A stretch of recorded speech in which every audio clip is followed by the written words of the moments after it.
The sun was beginning to crest over the eastern horizon, casting long shadows across the glassy surface of Lake Serenity. The lake, nestled in the heart of Minnesota's North Woods, was a jewel of natural beauty, its 8 miles of shoreline dotted with pine trees that whispered in the gentle breeze.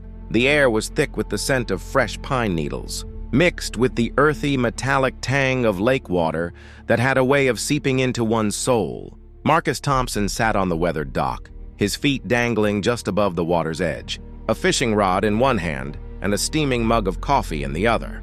The coffee was black, strong, and tasted like the promise of a new day, simple, unadorned, just like the life he had chosen here. Marcus was 45, a veteran of 20 years in military logistics. His body was solid, built for endurance, with broad shoulders and calloused hands that spoke of hard work in far-flung places, deserts where the sand stung like needles, jungles where the humidity clung like a second skin. His divorce had been a war of its own, a protracted battle that left him emotionally scarred, his ex-wife's lawyer driving the tank that ran over his heart. But 3 years ago, the inheritance of his grandfather's cabin had been a lifeline, pulling him back to this place of peace. The cabin was an A-frame from the 1960s, modest and sturdy, with cedar walls that smelled of history and a stone fireplace that crackled with memories. The 2 acres of land were his sanctuary, where the biggest excitement used to be watching Mrs. Henderson's cat sneak fish from neighboring docks. For 2 perfect years, Lake Serenity had been exactly that, serene. The community was small, with Cedar Falls boasting a population of 3,200 and the lake hosting 47 properties scattered along its shores. It was a mix of year-round locals, blue-collar folks who fished for their supper and fixed their own boats, and summer residents from the Twin Cities seeking escape from the urban grind. The rules were unspoken but sacred. Wave when you passed on the water, lend a hand if someone's engine sputtered, and mind your own business the rest of the time. Marcus had found solace here, waking to the haunting calls of loons, stepping onto dock boards worn smooth by decades of Minnesota weather, and breathing air so clean it made his lungs forget the Army's diesel fumes. That morning, as the mist rose from the lake like a veil being lifted, a low rumble disrupted the calm. It grew louder, the sound of an overpowered pontoon boat slicing through the water like a knife through butter. Marcus set his mug down with a clink against the wooden rail and watched as the boat approached his dock. It was sleek and new, with polished chrome and cushions that looked unused, completely out of place among the modest fishing boats and kayaks that dotted the lake. At the helm stood a woman in blindingly white capris and a cardigan so bright it could have guided aircraft. Her hair was perfectly coiffed, her makeup impeccable, but her eyes were cold, calculating, like the ice that covered the lake in January. "Yoo-hoo! Hello there, neighbor!" Her voice carried across the water, sweet as artificial sweetener, but with an underlying edge that set Marcus's teeth on edge. The boat bumped gently against the dock, and she stepped out with the confidence of someone who owned not just the boat, but the entire lake. She extended a manicured hand, her nails a vibrant pink. "I'm Brenda Carmichael from the executive estate across the way. I'm here on official HOA business." Marcus shook her hand, his rough palm contrasting with her soft one. "Huh? What homeowners association are you talking about?" Her smile widened, but it didn't reach her eyes. She produced a manila folder from her bag with the flair of a game show host revealing a prize. "The Lake Serenity Homeowners Association. We've recently voted on updated aesthetic standards to protect our property values, and I'm afraid your rustic setup isn't meeting our community guidelines." She gestured dismissively at his aluminum fishing boat, a 1995 Lund that had seen better days but had caught more fish than her fancy pontoon ever would. The scattered fishing gear she mentioned was his grandfather's hand-carved rod holders, weathered by time, and a tackle box that had been in the family longer than she had been alive. Marcus felt a surge of irritation rise in his chest, but he kept his voice steady. A skill honed from years of dealing with superiors and subordinates alike. "Lady, this property has been in my family since the 1960s. There's no HOA covenant on my deed, and there sure as hell won't be one now." The mask slipped. Her voice dropped to Arctic temperatures, her eyes narrowing. "We'll see about that, won't we, soldier boy?" She turned on her heel, gunned the engine, and sped away, sending a wake that slammed into the dock hard enough to spill his coffee. The smell of burning gas and her expensive perfume lingered in the morning air. mixing with the clean pine scent until it made his stomach turn. Marcus watched her mansion recede, its windows glinting in the sunrise like the eyes of a predator watching its prey. The executive estate was an $800,000 McMansion that looked like it had been dropped from suburban Dallas into the Minnesota woods by mistake. Sprawling, decks, oversized garages, and architecture that clashed with the natural surroundings. That old military instinct kicked in, the one that had kept him alive through 3 deployments. This wasn't just a neighbor dispute. This was the opening salvo in a war, and Marcus had the sinking feeling he'd just been drafted without signing up.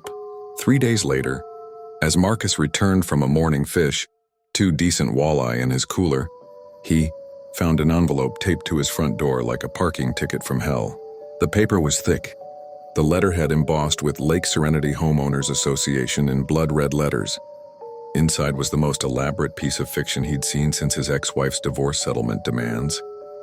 It accused him of failure to maintain dock aesthetic standards and demanded $500 in fines, with 30 days to comply or face additional penalties and potential property liens. The document was impressive. Official seals, case numbers, legal jargon that could make the average person panic and write a check. Too bad it was worth less than the paper it was printed on.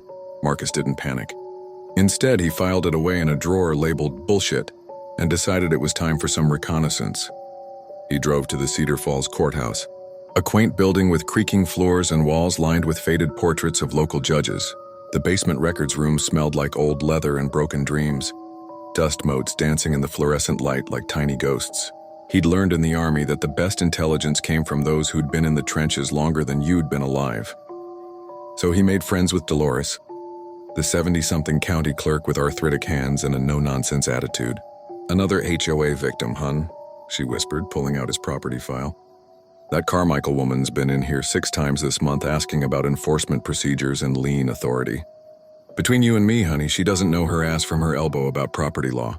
The deed was crystal clear. No covenants, no restrictions, no HOA authority whatsoever. But Marcus's logistics training kicked in. Always check what the enemy is doing while they're distracting you with the obvious. Cross-referencing ownership records, he found Brenda's association, incorporated 18 months ago with exactly 12 members out of 47 properties. In legal terms, they had as much power over his land as the neighbor's cat. But then something made his internal alarm scream. Several lakefront properties had recently transferred to Carmichael Holdings LLC. A quick online search on his phone revealed the truth.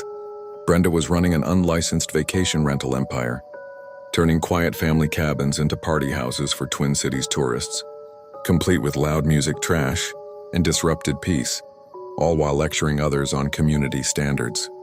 Marcus remembered his grandfather saying, "Before you fight City Hall, make sure you know who actually runs the city." The old man had been wise, a veteran himself, who taught Marcus that most county records were public. Property ownership, business licenses, covenant restrictions, all searchable online for free. Armed with this, Marcus decided to test the waters with social media reconnaissance. Facebook might be where brain cells went to die, but it was also a goldmine for neighborhood intel. His post was simple. "Has anyone else received violation notices from the Lake Serenity HOA asking for educational purposes?" His phone exploded like a fireworks factory. 8 lake residents sent private messages, each with their own Brenda story. She'd been working the lake like a legal intimidation tornado, threatening elderly widows over bird feeders that attracted rodents, and young families over mailbox colors that lowered property values. Janet, the retired librarian with organizational skills that could make the CIA envious, had been documenting everything in a 3-ring binder complete with tabs and cross-references. Tom from the marina shared photos of bounced checks and unpaid fuel bills, his face red with frustration as he recounted Brenda's threats to sue for discrimination. Even 90-year-old Florence chimed in with observations about unusual late-night activity at Brenda's family rentals, her voice crackling over the phone like dry leaves.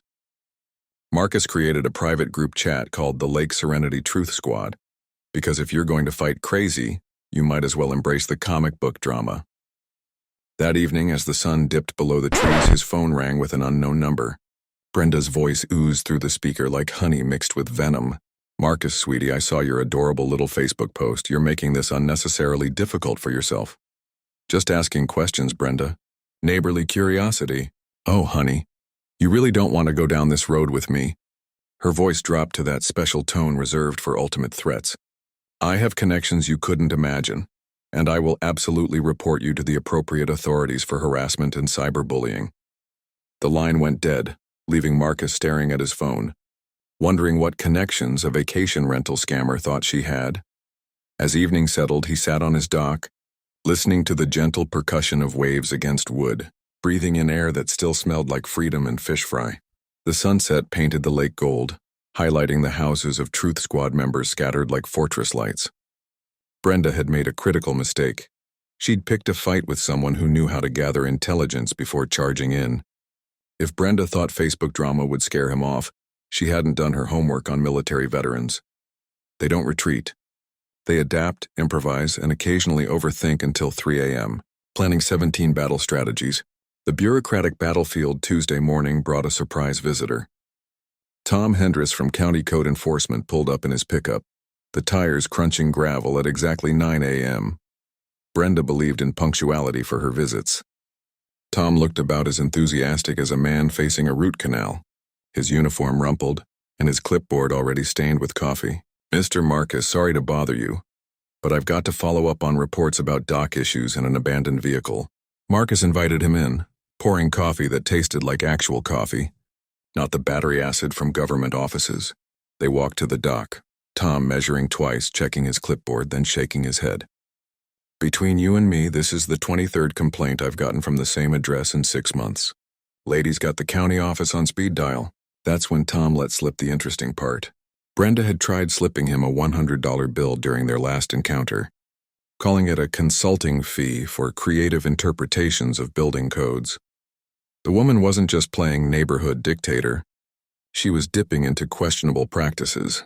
Marcus's grandfather had said, "Judge people by how they treat service workers and government employees." Brenda's strategy was intimidation or bribes.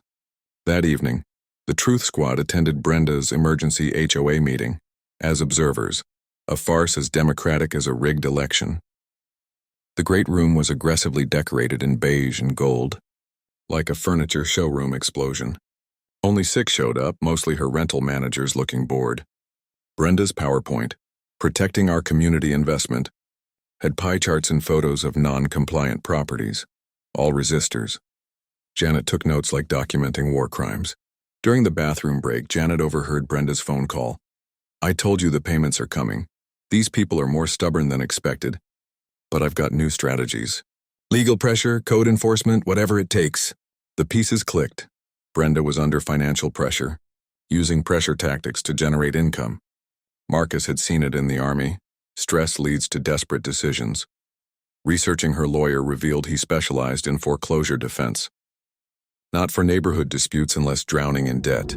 Marcus filed his own complaint for harassment and false reports. Then, using rental listings, he contacted the mansion's owner. Northwood's property management was interested in her lease violations. Deputy Rodriguez pulled him aside after filing. "Off the record, we've been documenting, nothing criminal yet, but we're watching." That night on the dock, waves mixing with laughter from a family barbecue, Marcus realized Brenda had united a community that had been happily isolated. The revelation and the plan. The police arrived at dawn on Thursday, blue lights strobing like a twisted aurora. 2 officers, the young one Ernest, the sergeant weary. Reports of trespassing and threats toward a female resident. Coffee offered, evidence produced, deed, footage, timeline, bribery statement. Peterson reviewed, "You're the world's most polite terrorist or someone is yanking our chain." Dave's background check. $47,000 unpaid HOA fees from Minneapolis, irony thick. Sued and lost, pattern of threats to delay payments, illegal rentals, no licenses. Truth Squad. 15 members, stories of unpaid bills, security footage of disputes. Peterson. File for false reports. As they left, Brenda's silhouette vanished. Arthur Peaton's office smelled of leather and cigars, law books stacked high. "Sit down, Marcus, you inherited more than the cabin." Documents revealed the Northwoods Property Trust. Marcus owned 60%, including Brenda's mansion. She'd been paying rent to him for 3 years, violating 14 terms. Peaceful enjoyment, no unlicensed business, community harmony. Behind 2 months, eviction pending. She doesn't know I'm her landlord? Not unless she's smarter than her behavior suggests. Marcus could evict immediately, but grandfather taught restraint. Arthur advised mediation first, document reasonableness. Walking out, sun gilding the street, Marcus felt the universe's humor. Brenda had been funding her own nemesis. The case builds. Allies and evidence. Arthur's office became mission control, folders spreading. Landlord law like football, rules, consequences. Dave's final report, $73,000 debts, tax liens, subprime credit. Public records free, knowledge power. Janet's binder, timestamps, statements, index. Marina receipts, contractor stories. Rodriguez. Document for courts. Cameras installed, legal on own property. Escalation protocol, mediation, then reveal at council. Truth Squad, 15 real-time updates, business support, media contacts. Newspaper editor curious about bribery, harassment. Community protection, cameras for elders, escorts for errands. In the office, cookies, smoke. Marcus saw a united community. Desperation and criminal turn sabotage started subtly. Cameras caught truck at 2:17 m. Handyman removing drain plug. Boat submerged, 2,800 damage, family gear ruined.